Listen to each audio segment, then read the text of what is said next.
નમસ્કાર. આદર્શ નિવાસી શાળાઓમાં પ્રવેશ મેળવવો એ ઘણા પરિવારો માટે એક સપના સમાન હોય છે.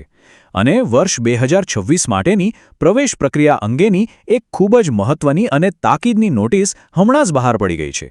તો ચાલો કોઈપણ પ્રકારનો સમય બગાડ્યા વિના આ સત્તાવાર જાહેરાતનું સીધું વિશ્લેષણ કરીએ અને જોઈએ કે વાલીઓ અને વિદ્યાર્થીઓ માટે કઈ અગત્યની વિગતો આમાં રહેલી છે. હવે જ્યારે પણ આવી કોઈ પ્રવેશ પ્રક્રિયા શરૂ થાય ને ત્યારે અફવાઓથી બચવા માટે સીધી સત્તાવાર નોટિસ જ જોવી શ્રેષ્ઠ રહેશે. આ જે મૂળ નોટિસ છે તેમાં જ પ્રાથમિક વિગતો એકદમ સ્પષ્ટ કરી દેવામાં આવી છે. આ માત્ર કોઈ સામાન્ય કાગળ નથી, પરંતુ એક અત્યંત મહત્વપૂર્ણ દસ્તાવેજ કહી શકાય જે આગામી શૈક્ષણિક વર્ષની તૈયારીઓનો પાયો નાખે છે. સૌથી પહેલું અને અગત્યનું પગલું આ અધિકૃત સ્ત્રોતને ચકાસવાનું જ છે.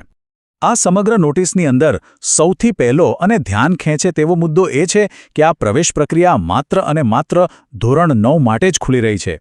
ધોરણ 9 એ કોઈપણ વિદ્યાર્થીના શૈક્ષણિક જીવનનો એક એવો મોટો વળાંક હોય છે જ્યાં આદર્શ નિવાસી શાળા જેવી શિસ્તબદ્ધ અને ગુણવત્તાયુક્ત શિક્ષણ આપતી સંસ્થા ખરેખર ખૂબ મોટો તફાવત લાવી શકે છે. જે પરિવારો ખાસ આ ધોરણ માટે શૈક્ષણિક આયોજન કરી રહ્યા હોય તેમના માટે હવે સંપૂર્ણપણે સક્રિય થવાનો સમય આવી ગયો છે. આપણું સંપૂર્ણ ફોકસ અત્યારે માત્ર ધોરણ 9ના પ્રવેશ પર જ કેન્દ્રિત કરવાનું છે. હવે જરા સમયરેખા એટલે કે ટાઈમલાઈન પર નજર કરીએ. આ પ્રક્રિયા માટેનો સમયગાળો ઘણો જ મર્યાદિત રાખવામાં આવ્યો છે. 7મી મે 2026ના રોજ બરાબર બપોરે 1 વાગે ઓનલાઈન પોર્ટલ સક્રિય થશે.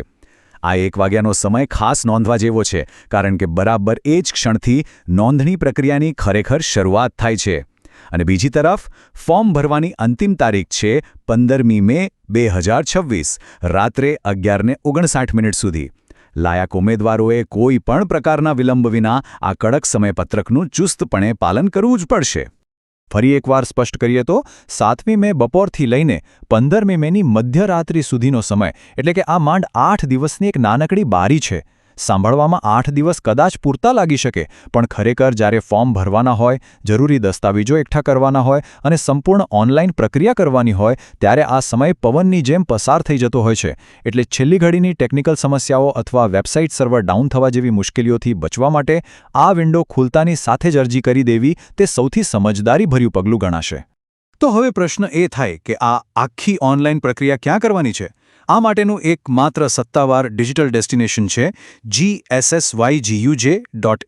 આજના આધુનિક સમયમાં અન્ય કોઈ લિંક કે ખોટા પોર્ટલ પર ભટકવાના બદલે સીધા જ ઇન્ટરનેટ બ્રાઉઝરમાં gssyguj.in ટાઈપ કરીને રજિસ્ટ્રેશન કરી શકાશે.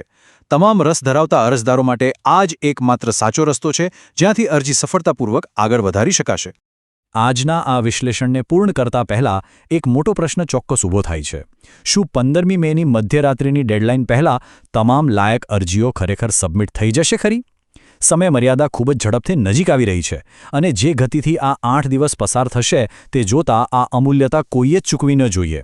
આ માહિતી પર માત્ર વિચાર કરવાને બદલે તાત્કાલિક એક્શન લેવાનો અને સમયસર પ્રક્રિયા પૂર્ણ કરવાનો હવે સમય આવી ગયો છે.